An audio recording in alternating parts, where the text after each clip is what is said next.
John 8:36, Jesus said, if the Son therefore shall make you free, ye shall be free indeed. See, to downplay the reality of hell is to downplay the reality of the sacrifice and resurrection of Jesus Christ. If you downplay hell, you have downplayed the remedy. To downplay the seriousness of hell is to downplay the seriousness of sin. You don't think hell's serious, you don't realise how serious sin is.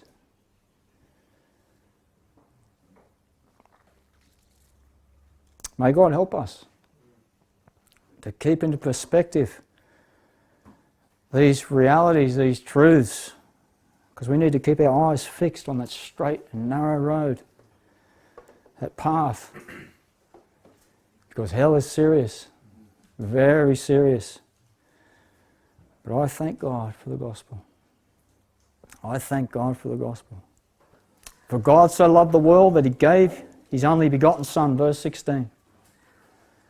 That whosoever believeth in him should not perish but have everlasting life. But look at this.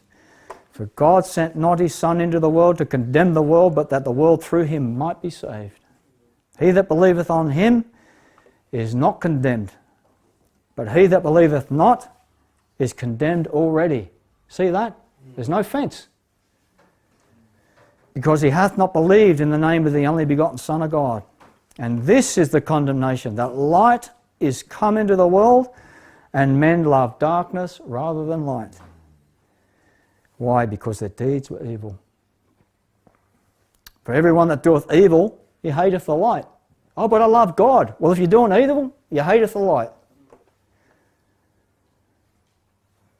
They neither cometh to the light, lest his deed should be reproved. But he that doeth truth cometh to the light, that his deeds may be made manifest, that are wrought in God. When you think about this passage, Jesus started off telling Nicodemus that you must be born again. Then he tells him that being born again is by believing in Jesus Christ. And then he goes on to say that you've got to stand under that light. There's no good looking at the light and saying, there it is, there's the light. Unless you stand up under that light and say, here I am, Lord, a sinner. I need saving. I need to be born again. You can't come to God any other way. A lot of people want to focus on John 3:16. It's a beautiful verse. But look what it says. The whole passage, we need to take that.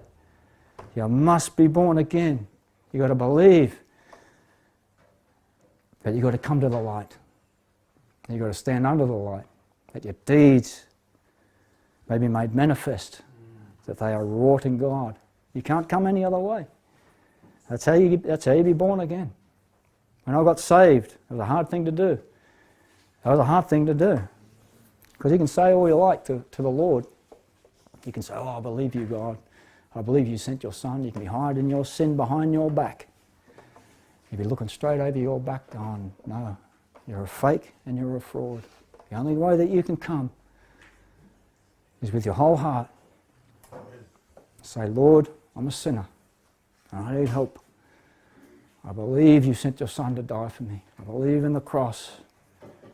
Only then can a man be saved. You can't come to God any other way. He'll start pruning your life. He'll start doing the pruning. I tried pruning it all off. Then coming to God doesn't work. Doesn't work. But in your heart you've got to be prepared to cut it off. That day I said to the Lord, Lord, I'm cutting it off, but I need your help.